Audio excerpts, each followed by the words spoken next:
Assalamualaikum warahmatullahi wabarakatuh. Waalaikumsalam warahmatullahi wabarakatuh. Bismillahirrahmanirrahim. Alhamdulillahirabbil alamin.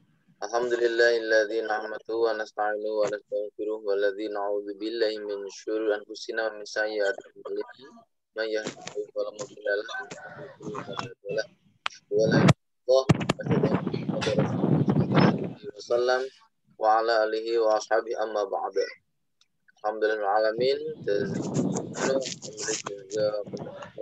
kasih anak-anakku semuanya yang telah mengikuti acara ini, yang telah mengikuti di kesempatan baca ini.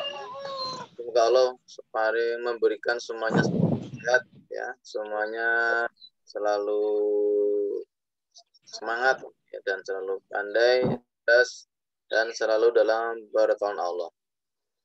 Baik, sebelum kita mulai,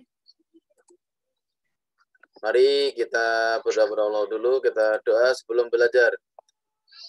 A'udzubillahi minasyaitonirrajim. Bismillahirrahmanirrahim.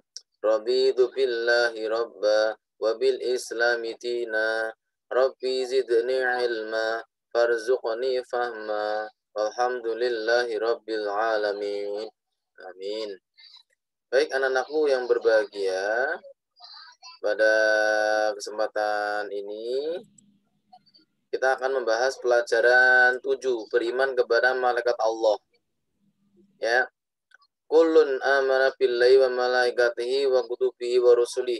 Surah Al-Baqarah ayat 285. Yang artinya semuanya harus beriman kepada Allah, kepada malaikat-malaikatnya Allah, kitab-kitabnya dan rasul-rasulnya. Ini dasar hadisnya ini, dasar dalilnya ini, yaitu dalam ayat di surah Al-Baqarah 285, ya. Kemudian adakah hubungannya dengan rukun iman? Ya, coba kita sebutkan ya rukun iman, ya. Ada yang bisa menyebutkan rukun iman nggak? Coba silahkan langsung bersuara saja. Yang bisa menyebutkan rukun iman siapa? Ayo. 1. Coba Fatma Sari boleh?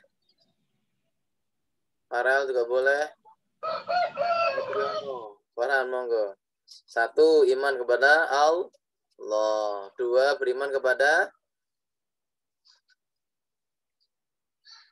iman kepada siapa? Coba. Nggak ada bisa jawab. Coba tolong Rahmalia coba.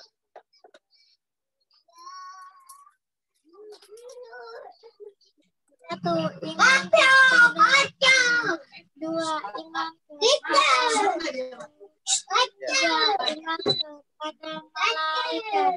4. Iman kepada kitab-kitab Allah. 5. Iman kepada kabar akhirat. 6.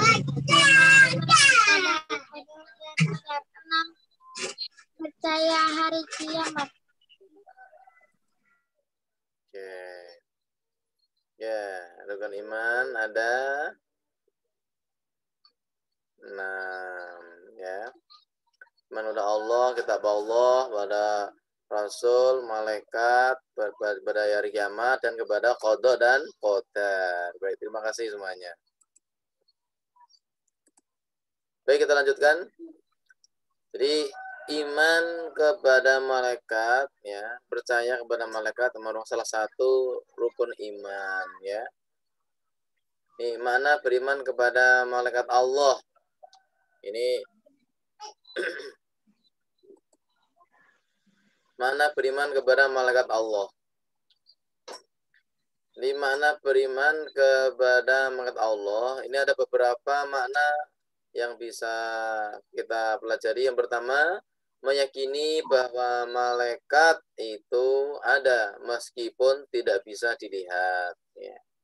Yang kedua, meyakini bahwa malaikat itu makhluk ciptaan Allah dan tidak boleh disembah.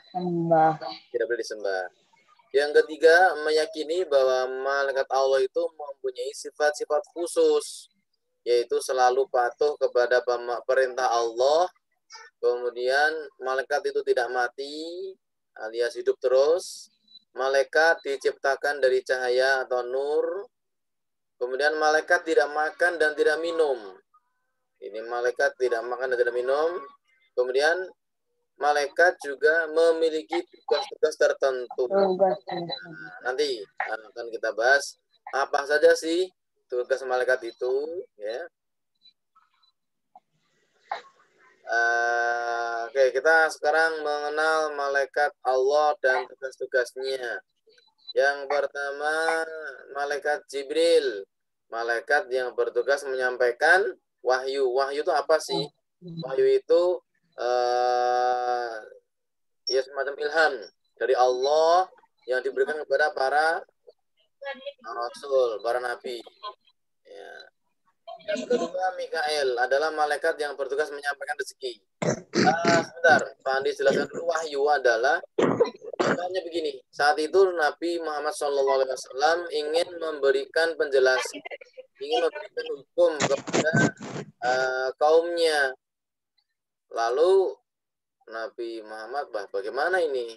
Nah, beliau menunggu wahyu dari Allah. Akhirnya Allah memberikan wahyu, ya. Oh, gini. Hai Muhammad, engkau berbuatlah begini, begini.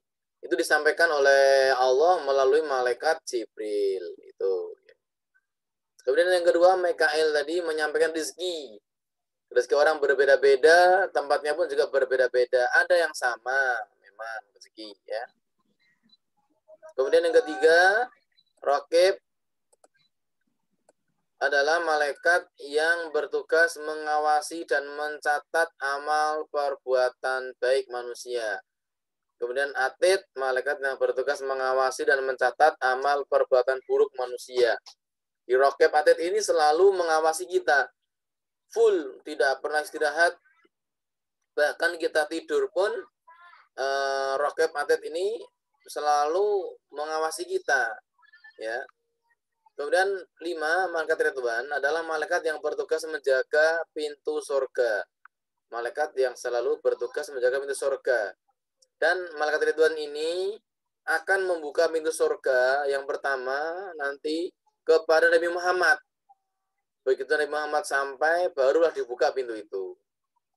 Kemudian malaikat Malik yang bertugas menjaga pintu neraka. Malaikat Israel, lah ini hati-hati kalau di dekat ini. Beliau bertugas mencabut nyawa. Nah, insya Allah sekarang banyak nyawa-nyawa yang dicabut oleh malaikat Israel, ya, lantaran pandemi. Mungkar dan Nakir, malaikat yang bertugas memberikan pertanyaan di alam kubur. Mungkar dan Nakir. Pertanyaan-pertanyaan kalau kita selama beribadah, selama di dunia rajin beribadah, insya Allah bisa menjawab pertanyaan. Tidak perlu menghafalkan. Ya. Jadi yang intinya ini siapa ini Allah dan seterusnya. Dan juga Nabi Muhammad yang sampai dihafalkan. Terus kita menghafalkan Tuhan kita Allah, Rasul kita Nabi Muhammad, ya, dan seterusnya. Ternyata kita tidak sholat, ya nanti tidak bisa menjawab. Yang penting selama di dunia kita sholat dengan baik, beribadah dengan baik, dan banyak beribadah, nanti di alam kubur kita bisa lolos, ya, bisa lulus dari pertanyaan malaikat Mungkar dan Nakir. Kemudian setelah kita bisa menjawab, kita disuruh tidur. Kan naum arus, sebagaimana kita tidur nyenyaknya seorang pengantin, ya, sangat nyenyak. Yang ke-9, Israfil adalah malaikat yang bertugas meniup sangkakala jika hari kiamat telah tiba. Dan dalam suatu riwayat hadis, saat ini trompet sangkakala itu sudah di depan bibir. Ya, sudah di depan bibir. Ini kata Rasulullah SAW. Saat itu berarti, apalagi sekarang. Ada beberapa bercandaan. Nah, kalau malaikat Israfil bersin, batuk bagaimana? Nah, tertiup ya maka kiamatlah. Tapi itu hanya istilah saja ya. Yang jelas sekarang posisi trompet sangkakala itu sudah di depan mulut malaikat Israfil. Oke, ini 9 nama malaikat dan beserta tugasnya mohon dihafalkan. Ya. Nah, sekarang menyikapi bagaimana sikap kita dalam menerima keberadaan malaikat Allah. Ya. Sehingga bisa kita gambarkan yaitu cara agar kita bisa menerima keberadaan malaikat.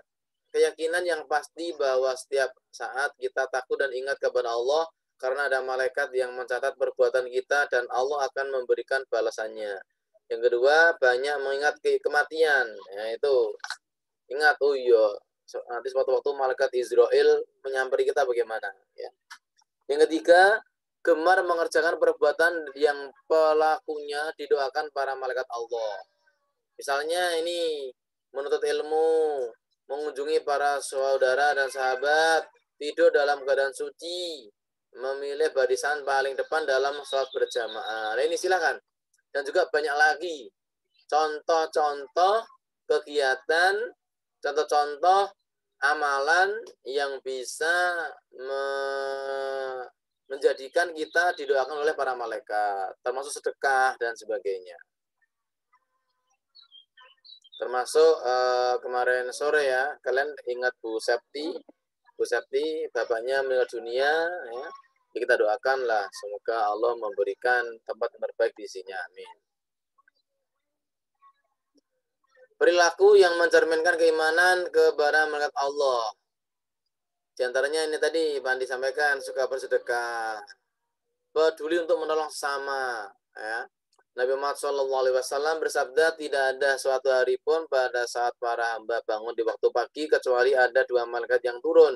Salah satunya adalah berkata, ya Allah berikanlah ganti pada orang yang berinfak. Kemudian yang lain mengatakan, ya Allah berilah kebangkrutan kepada orang yang kikir. Kikir itu tidak mau berinfak, tidak mau sedekah. Ini dalam hadis riwayat Imam Bukhari dan Muslim. Makanya mari, kalau kalian ingin kaya, kuncinya rajin bersedekah, infak, sedekah. Itu kuncinya itu. Yang kedua, gemar menjalankan perintah-perintah Allah dan meninggalkan larangannya. Berbakti pada orang tua, contohnya menghormati guru, menghargai sama teman, kemudian mengunjungi orang yang sakit dan juga mendoakannya, mengunjungi saudara-saudara dan tetangga. Tapi ini bukan berarti alasan untuk kita main terus, bukan ya. Mengunjungi itu satu rahim, ya, dan sebagainya. Semua amal perbuatan kita akan dicatat oleh malaikat raqib dan atid. Sebagaimana Allah berfirman, "Mayal fit min qaulin illa ladaihi raqibun atid." Tidak ada suatu ucapan pun yang diucapkan melainkan ada di dekatnya malaikat pengawas yang selalu hadir. Surah Qaf ayat 18. Ini dan sampai di sini anak-anakku semuanya yang berbahagia, ya. Mungkin ada yang mau bertanya, silakan. Baik, jika tidak ada pertanyaan dan sudah cukup jelas, Pak Andi akhiri, kita baca bersama kalimat hamdalah. Alhamdulillahirrahmanirrahim. Anak-anakku semua yang berbahagia, ada pertanyaan nanti bisa ditanyakan di WhatsApp Pak Andi. Nanti akan Pak Andi share tugas hari ini. Demikian anak-anakku semua berbahagia. Bila ada sesuatu yang kurang berkenan, kami mohon maaf yang sebesar-besarnya.